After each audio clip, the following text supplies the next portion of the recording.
So without further ado, I would love to pass you over to Sandra. Great. Thank you very much, Bruno, and welcome everybody. And what I'll do now is just sort of really chat through a little bit more in terms of what's been going on in the sector and some of the trends that are affecting us and things that need to be considered. I know there's, again, varying experience on the call, but I think it's pretty clear to everyone that if we can have anything else thrown at us, I can't think what it could be, because we've had so much thrown at us as the food and drink sector. We thought Brexit was the only problem we were going to have, and then we've obviously had the pandemic, the shipping crisis, staff shortages, supply chain issues. It's been so difficult for everybody, and I think it's clearly a new landscape that we're all now working in. Consumers have very much shifted their behavior. I think that's key. You can see a lot of habits that have changed, and I think many of them are here to stay, and I'm sure you agree. Health and well-being, I think, has never been so much at the forefront of the average shopping basket.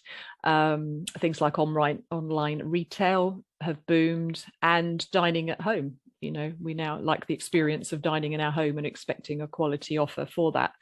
I think what's interesting for those of you that may be on the call who perhaps are not yet exporting, what you will find is those are trends that are not just specific to the UK. They are global trends. It's everywhere.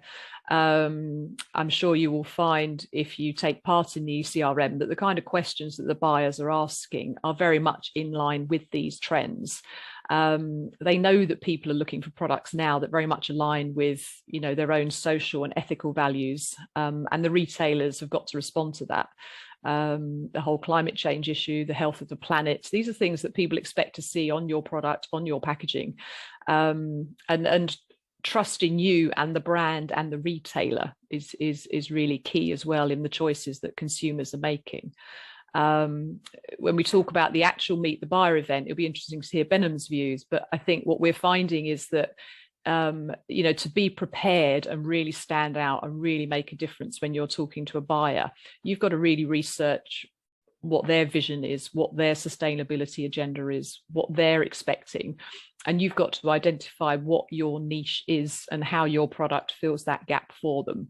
Because, it's quite easy to go online and look up, what you think is a target customer, and they'll all have statements and plans and values that they're striving to.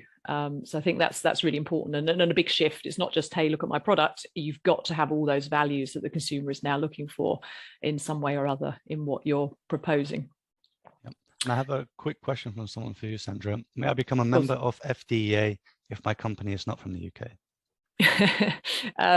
If we do focus solely on UK food and drink companies, our broader network outside of being a member can offer services. So if someone's looking to get into the French market, for example, we work very closely with the company Sutralis, who are experts in the French market.